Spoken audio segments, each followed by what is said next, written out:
Salve a tutti e benvenuti. Oggi vi accompagnerò in quello che probabilmente è il video più atteso del canale. Mea culpa, è passato più di un anno. La terza e ultima parte delle origini di Digimon, alias ciò che precede Adventure, primo grande punto di svolta del franchise. Prima di iniziare però vorrei scusarmi con voi per le precedenti parti, in cui colpa della mia inesperienza, seppur i video siano contenutisticamente ben fatti, personalmente a rivederli non li trovo affatto sufficienti, tanto che ho apposto diverse correzioni che vi invito a recuperare fra commenti e descrizioni, soprattutto su Akiyoshi Hongo e chi sia questa figura. Detto ciò, oggi abbiamo provato a superare questi limiti. Bene, cominciamo! Come per ogni franchise che riscuote un certo successo, ai piani alti decisero di trasformare Digimon in un progetto Mediamits, detta in breve espandersi nel maggior numero di media e mezzi per massimizzare gli introiti. Una manovra di marketing molto sfruttata in Giappone, soprattutto negli anni 90, non che oggi chiaramente non si faccia. La Wiz, giustamente, ne approfittò per espandere il proprio universo narrativo, nonostante la maggior parte del lavoro fosse ex novo da parte dei vari team di produzione. Come abbiamo già detto, non essendoci molto materiale su cui lavorare, fu data una certa libertà a questi progetti. Ad ogni modo erano in contatto col team Digimon.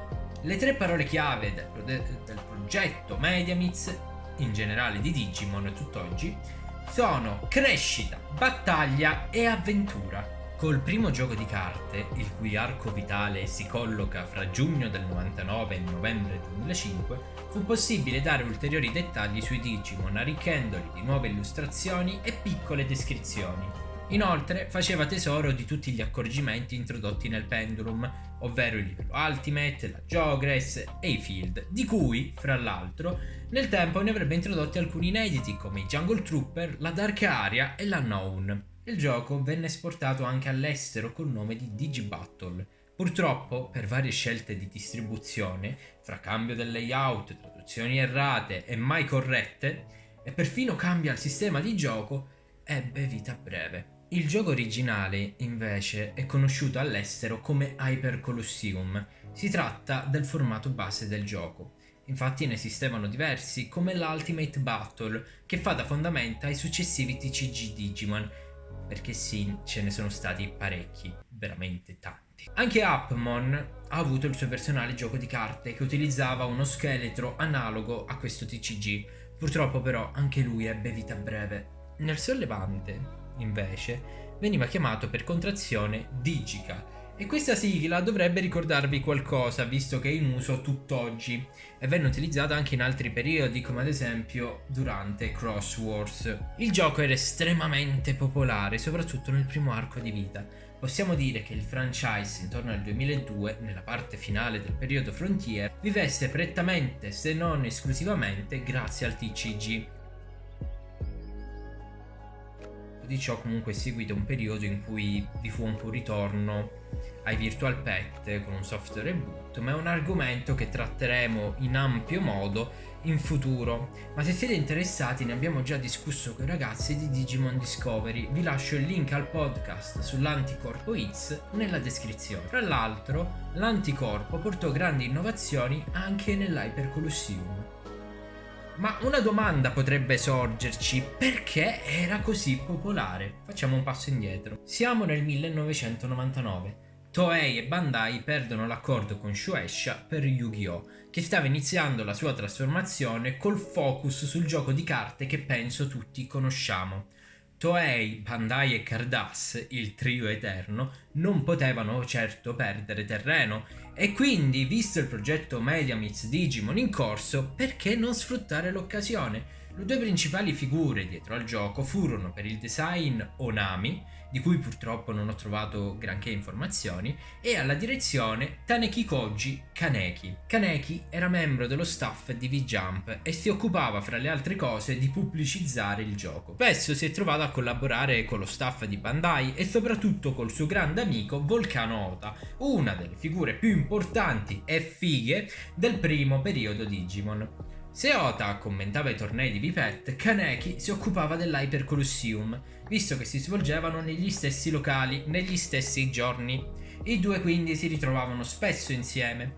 Kaneki lo avete fra l'altro già visto anche in Digimon Tamers, è il signore vestito da gladiatore, sua divisa, che consegna il trofeo a Ruki.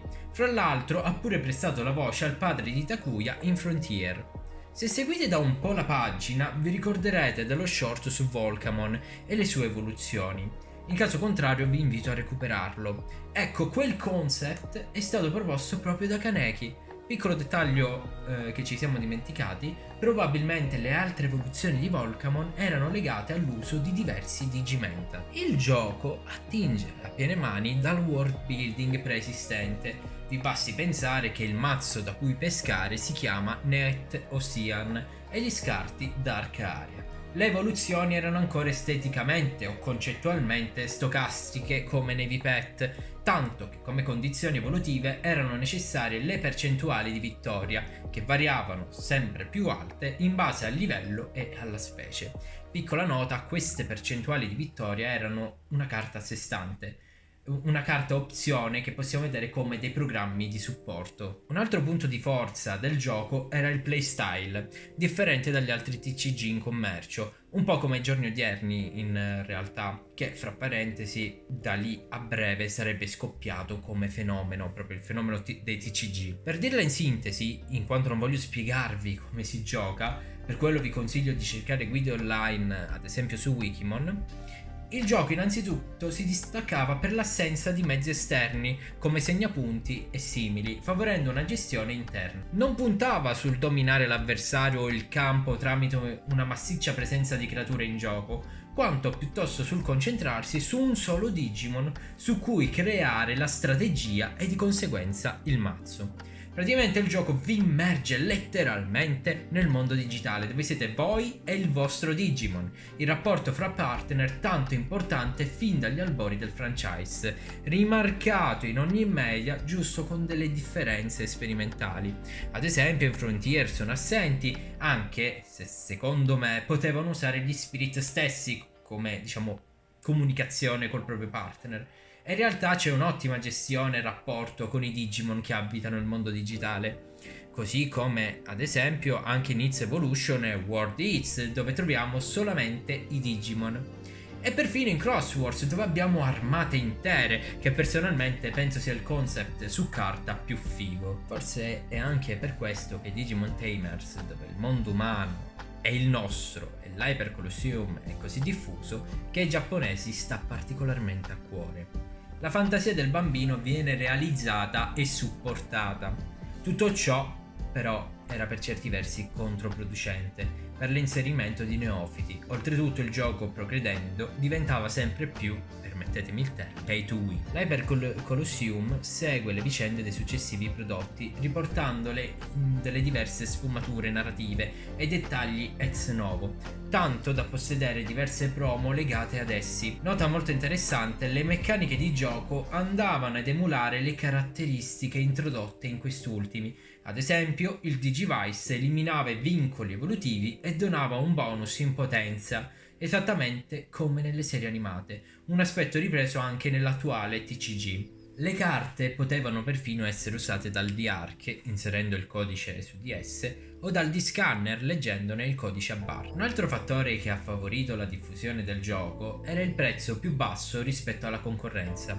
Vi erano due principali vie di distribuzione: pacchetti da 6 carte al costo di 150 yen e dalle vending machine per 100 yen si ricevevano 4 carte.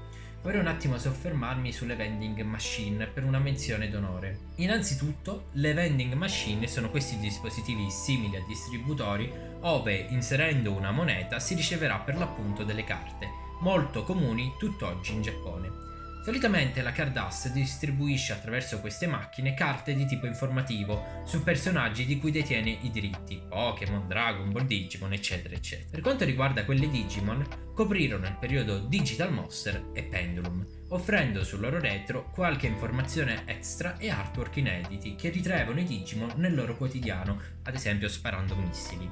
Illustrazioni che fortunatamente sono state raccolte negli ultimi artbook e che usiamo anche in pagina per i profili. Alcuni di questi artwork sono stati usati anche nell'Hyper Colosseum.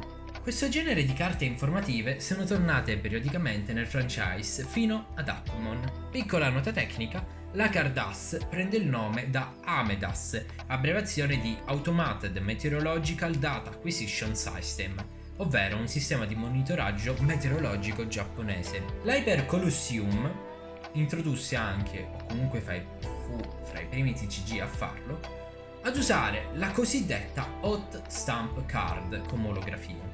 Per capirci, si tratta di disegni in calco dorati come le odierne carte da torneo o pre-release. Nei primi anni 2000, per fidelizzare i giocatori, fu ideato il sistema delle licenze, sostanzialmente una tessera a punti.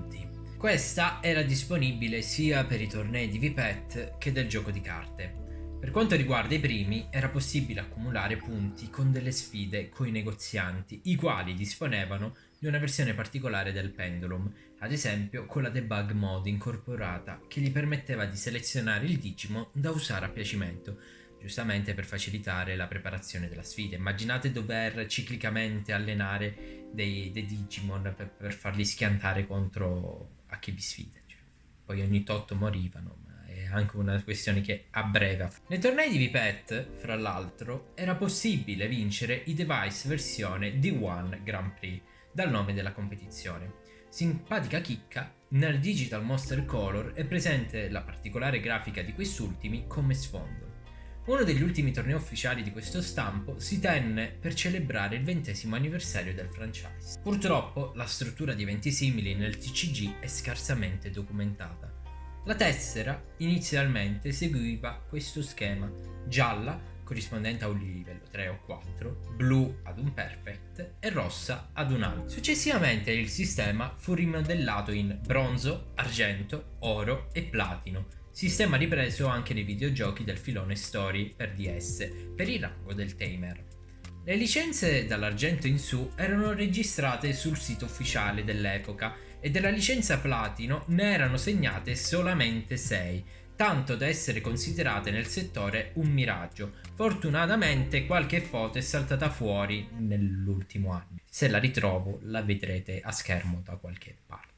Abbiamo visto nei precedenti video come il franchise ha sempre usato internet come mezzo di comunicazione, ben prima che fosse pratica comune, anche se spesso negli anni ha perso informazioni qui e lì. Fortunatamente esistono le web machine per tamponare. Questo ha certamente contribuito al gioco di fantasia dei giocatori che accennavamo prima e alla diffusione del gioco e all'ottenimento di molte informazioni che vi sto ad esempio riportando. Molte più informazioni derivano dal primo periodo, molto più florido. Molto interessante ad esempio la presenza di contest aperti ai giovani artisti che potevano vedere realizzate le proprie illustrazioni nelle carte. Ve ne furono diversi. Nel primo di questi partecipò un ragazzo che riuscì a conquistarsi il secondo posto con ben 3 opere. Parliamo di Asmaria e il suo primo contatto con Digimon.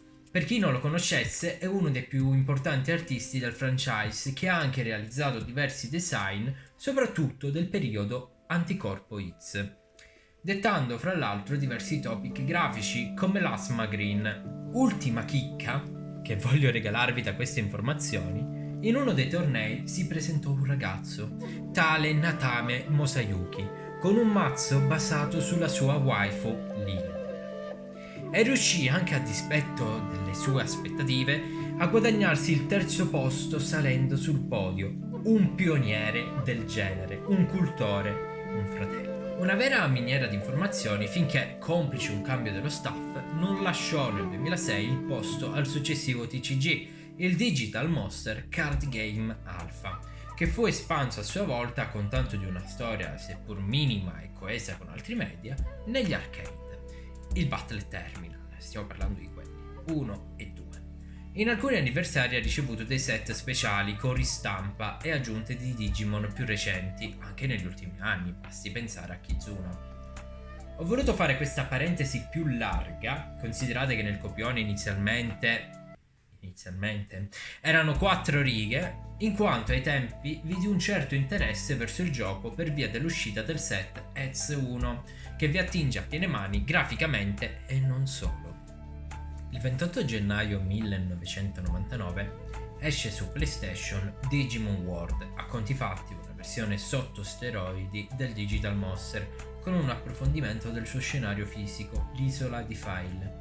Essendo stato sviluppato in concomitanza del Pendulum e non svolgendosi sul continente Folder, non ne presenta le già citate aggiunte introdotte con esso. Sono però presenti diversi concetti ex novo. Se fino a quel momento il Vipette fungeva da sistema per interagire col proprio Digimon e il sito ufficiale citava una visualizzazione simil bestiario di quel mondo, in Digimon World il protagonista, Mameo, viene catapultato direttamente nel mondo digitale. Mai nome fu più adatto. Il tempo fu quindi modificato per esigenze di gameplay, per rendere meno tedioso il dover attendere 24 ore per mandare a letto il proprio partner. Si è ben pensato di accelerare. 1 minuto nel mondo umano sarebbe corrisposto ad 1 ora nel mondo digitale. Questa, da semplice meccanica e necessità, verrà riutilizzata in diversi media futuri, divenendo parte fondante del world building. Comunque, diciamo che i Digimon non hanno un vero e proprio concetto di tempo, soprattutto nella crescita individuale. Nei Vipette, ad esempio, se ci avete mai fatto caso, un giorno umano corrisponde ad 1 anno di vita per il Digimon. E questo contribuì, o è un effetto collaterale, del concetto di morte dei Digimon di questo periodo nei Vipette, legato ad un timer determinato dalla specie, poi eliminato fortunatamente dal Pendulum Progress in poi. Comunque abbiamo 2 motivazioni dietro questa scelta. Akihiro Yokoi, l'allora presidente di Wits, voleva dare un senso di realismo nel prendersi cura di un animale domestico. Nell'intervista presente nel recente artbook a Orimura Ayumi, un altro membro del team ci spiega che non potendo o volendo inserire un sistema di salvataggio, fortunatamente oggi presente nei dispositivi più recenti, si sarebbe andati incontro inevitabilmente alla perdita del proprio partner, visto che le batterie avevano una durata media di 3 settimane, tanto che la morte era rappresentata come una fase da un particolare Digimon in questi device. O Akadama, letteralmente è un'espressione giapponese, o Akadama, che vuol dire guarda c'è una tomba. Vi riporto la sua descrizione presente nel Digital Monster I'll Become the Digimon King Mon, un vecchio magazine accennato nella prima parte. Una tomba in cui è stato sepolto un Digimon che è morto. Funge anche da ultimo addio a un amato mostro prima della sua definitiva dipartita. C'è bellezza nella semplicità della sua forma a croce. Detto ciò, però, la sua estetica varia in base alla versione giocata. Nelle versioni dispari del Digital Monster abbiamo una lapide a forma di croce, mentre di stelle in quelle pari. Per i Digimon inediti della versione S, la lapide è a forma di totem. Nel mercato occidentale, che è solito eliminare certi simboli, è stato adottato un personal computer dalle fattezze stereotipate degli anni 90. Cosa ripresa anche dai prodotti nipponici, eccezione fatta per la versione del ventennale del Pendulum. Tornando al buon Digimon World, vi furono aperte al timer nuove strade non più vincolate solo ed esclusivamente da battaglie e allenamenti per le evoluzioni o in generale prendersi cura del proprio Digimon. Forse la via che fu maggiormente percorsa fu l'ambiente. L'esempio più lampante è il Kunemon Bed. Se un qualunque Digimon Baby vi dorme, ha il 50% di possibilità di evolvere in Kunemon proprio perché è influenzato dall'ambiente. Nei giochi di stampo più vecchio, quali Dragon Quest o Final Fantasy, per riempire il vuoto fra le schiere nemiche e ridurre i costi, si attuava una semplice e pratica soluzione, che poteva inoltre spingere il giocatore a meglio ambientarsi col mondo di gioco man mano che avanzava. Tutta questa perifrasi per parlare dei Recolor.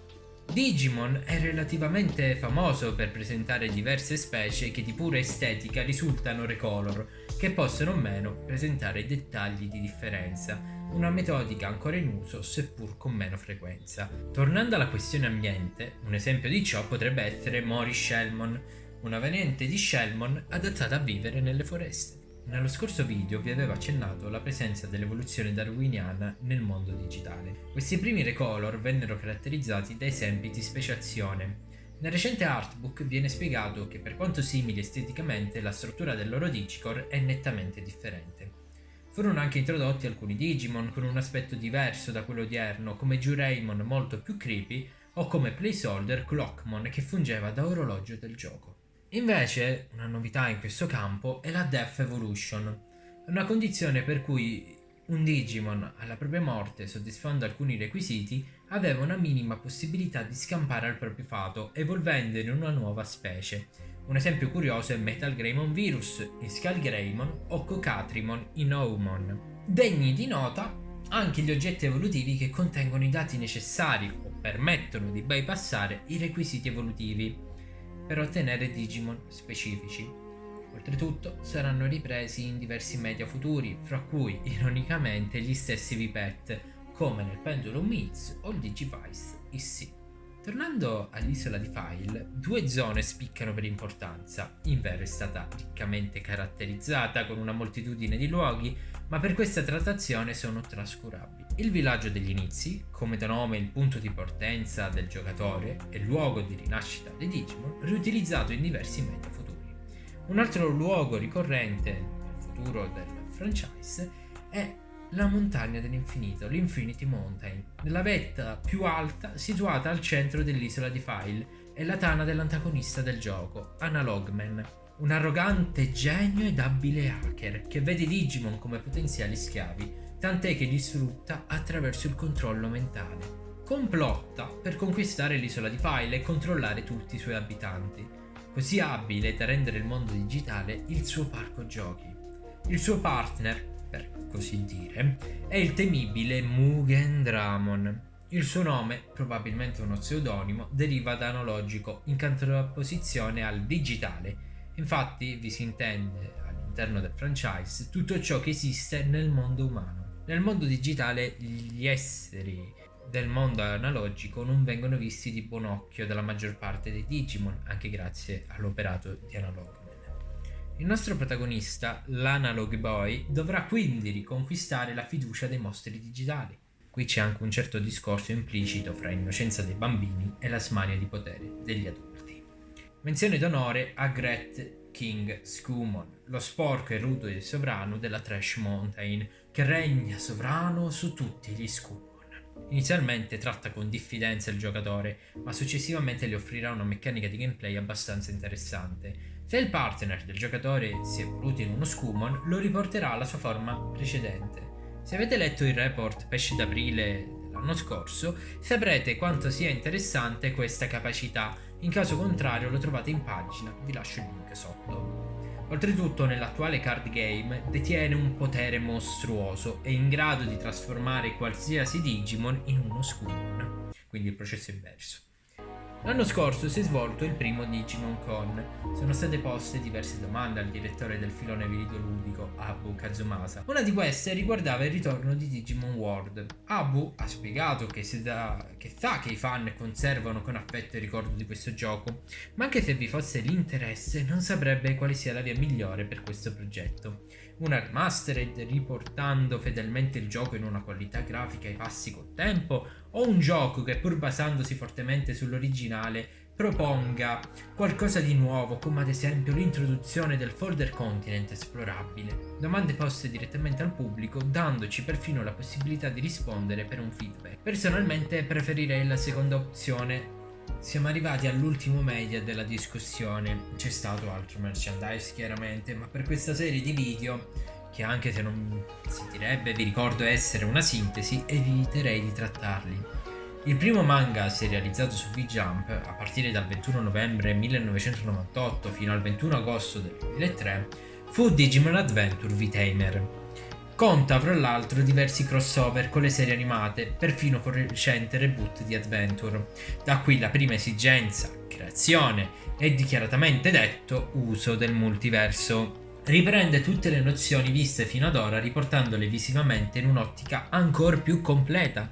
Le vicende vedono protagonisti Yagami Taishi e Zeromaru, in viaggio nel continente Folder per sconfiggere Demon e i suoi scagnozzi. Insieme a loro vivremo entusiasmanti avventure, scoprendo aspetti inediti e approfondendone altri. Un viaggio impostato come un videogioco che fin dal primo capitolo presenta le parole chiave del progetto Mediamits: crescita, battaglia e avventura. Qui il mondo digitale ci viene mostrato come una dimensione separata dalla nostra, ove l'unità fondamentale della materia, piuttosto che l'atomo, è il codice binario 0 e 1, riprendendo l'analogia col nostro mondo in base alle loro interazioni in sistemi sempre maggiori, creando codici sempre più complessi che si manifestano sotto forma di materia ai nostri occhi, che si adattano a noi. Questo è in realtà un dettaglio di cui mi sono dimenticato di parlare nello scorso video. Il mondo digitale, in quanto formato da programmi e quindi i sopracitati 0 e 1, si adatta nel tempo a noi esseri umani per facilitare e favorirne l'interazione. Ad esempio, i dati di cui si cibano i Digimon assumono la forma di carne per essere subito riconoscibili e usabili. Idem i dati scartati che assumono la forma di escrementi. Anche per questo la carne è coltivabile e i dati scartati possono diventare dei Digimon, alla fine sempre di programmi parliamo. Curioso fra l'altro che i nomi dei protagonisti creino un gioco di parole col codice binario. Premetto che a detta degli autori si tratta di una casualità. Glichi di Taichi significa 1 in giapponese. Per il Digimon Partner si scelse 0 per dare una sorta di immagine di un jet da combattimento. Tuttavia, non fu possibile registrare tale nome, favorendo Zero Maru.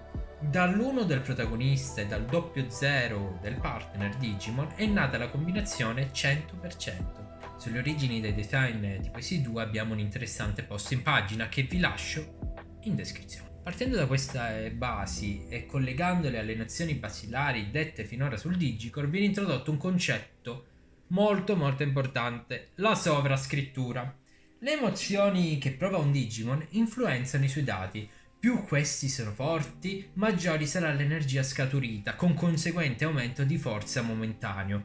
Una scarica di adrenalina. D'altra parte, queste scariche vanno a sovrascrivere i dati. Un tale cambiamento può causare gravi danni al Digicore, fino a portare la morte del Digimon e regressione a Digitama. A tal proposito, nel recente artbook si fa intendere che i processi di sovrascrittura interessano molti aspetti della vita di un Digimon.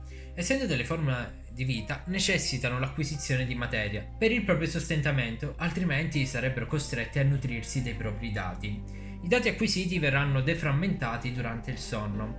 Una certa quantità di dati diverrà inutile o, se sarà in eccesso, verrà smaltita come escrementi, quindi vengono proprio eliminati. Alla lunga i processi di sovrascrittura e deframmentazione porteranno a una diminuzione delle capacità di elaborazione del Digicore, portando alla comparsa di un sempre maggior numero di piccoli errori, piccoli bug.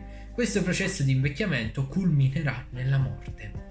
C'è da dire che con le giuste cure un Digimon oggigiorno è immortale e chi è dotato di molti Digicore, come le bestie sacre, difficilmente andrà incontro alla morte. Questi processi ad ogni modo sono atti all'impedire la comparsa di bug. Sarà che è il mio campo di studi, ma tutto ciò mi ricorda il ciclo vitale delle cellule. Uno dei due protagonisti, Zeromaru, si scoprirà facente parte di una specie antica che abitava in un lontano passato il mondo digitale. Durante quell'epoca i Digimon erano molto più selvaggi e il processo di sovrascrittura risultava essere molto più violento di quello odierno, creando un clima di assoluto terrore in cui poche specie riuscivano ad avanzare nell'evoluzione e soprattutto a sopravvivere.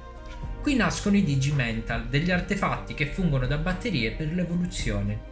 Altra cosa di cui mi ero dimenticato di parlare nello scorso video era proprio l'introduzione di questa era antica, con Mammon e Cyberleomon, nonché alcune aggiunte per i Digimon di allineamento benigno e maligno.